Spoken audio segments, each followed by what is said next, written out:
प्रिय विद्यार्थियों, आप सभी का एनजीओ डिफेंस यूट्यूब चैनल पर स्वागत है। इस वीडियो में देखेंगे बीएसएफ से संबंधित महत्वपूर्ण तथ्य।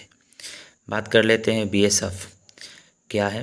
तो यह गृह मंत्रालय के अधीन एक केंद्रीय सरकारी एजेंसी है।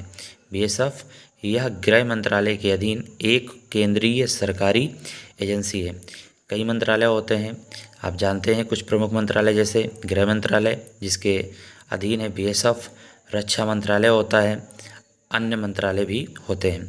गठन की बात करते हैं, 1 दिसंबर 1965 को इसका क्या होता है, गठन होता है। बहुत ही महत्वपूर्ण है कि गठन कब होता है, तो 1 दिसंबर 1965 को इसका गठन होता है।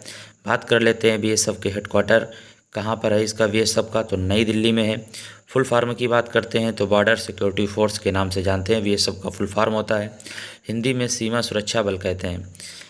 गठन का उद्देश्य क्या है, मालूम होगा आपको कि 1965 में भारत पाकिस्तान युद्ध के बाद भारत की सीमा की सुरक्षा को सुनिश्चित करने हेतु इस कह सकते हैं कि केंद्रीय सरकारी एजेंसी जिसे बीएसएफ के नाम से जानते हैं का गठन किया गया। अन्य विशेषताएं देखते हैं। भारत का एक प्रमुख अर्धसैनिक बल है और आप ये भी कह सकते हैं कि बीएसएफ सीमा की रखवाली करने वाला प्राथमिक सुरक्षा बल है। बीएसएफ सीमा की रखवाली करने वाला प्राथमिक सुरक्षा बल है। अर्धसैनिक बल है, पैरामिलिट्री फोर्स के अंतर्गत आता है। आदर्श वाक्य की बात कर लेते हैं। इससे पहले बटालियन कितनी है बीएसएफ में, तो वर्तमान में कुल जो बटालियन है 188 हैं। आदर्श वाक्य की बात करते हैं, जीवन पर्यंत कर्तव्य, इंग्लिश में देखें duty unto death, duty unto death. बात कर लेते हैं बीएसएफ के प्रथम महानिदेशक कौन है।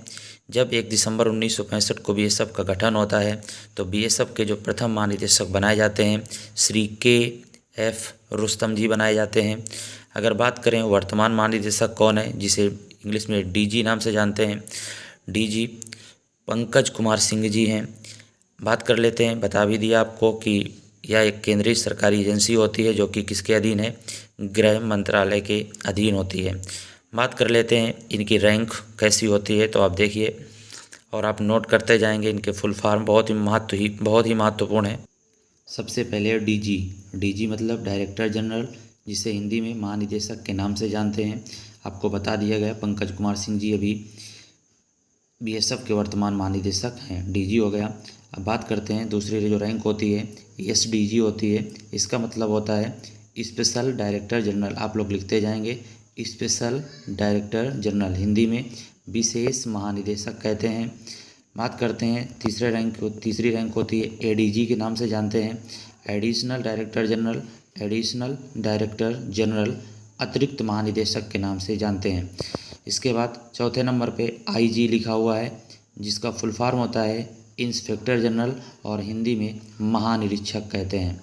देखिए वहाँ पर महानिदेशक डीजी और यहाँ पर महानिरीक्षक, वहाँ पर महानिदेशक और यहाँ पर महानिरीक्षक होता है आईजी का फुल फॉर्म। बात करते हैं आईजी के बाद डीआईजी, डिप्टी इंस्पेक्टर जनरल होता है, हिंदी में उप महानिरीक्षक, डिप्टी मतलब उप महानिरीक्षक जुड़ जाएगा। अब बात कर लेते हैं सीओ, जिसे कमांडेंट नाम से जानते हैं, कमांडेंट कहते हैं। फिर लिखा हुआ है 2IC मतलब सेकंड कमांडेंट, ठीक है। बात करते हैं डीसी, डिप्टी कमांडेंट, डीसी का फुल फॉर्म क्या होता है, डिप्टी कमांडेंट। ये बिल्कुल क्रम है, चल रहा है ऊपर से नीचे की ओर चल रहे हैं, ठीक है। सबसे बड़ी rank DG, SDG, ADG, IG, DIG, CO, 2IC, DC. इसके बाद एसी का फुल फॉर्म होता है assistant commandant, assistant commandant. Inspector जानते हैं ASI sub inspector, ASI assistant sub inspector. इसके बाद हेड कांस्टेबल, इसके बाद वरिष्ठ कांस्टेबल, जिसे इंग्लिश में सीनियर कांस्टेबल के नाम से जानते हैं, और सबसे अंत में कांस्टेबल। ये थी बीएसएफ से संबंधित रैंक के बारे में जानकारी।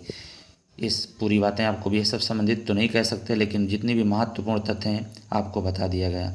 वीडियो आपको कैसा लगा कमेंट करके अवगत कराएं। धन्यवाद।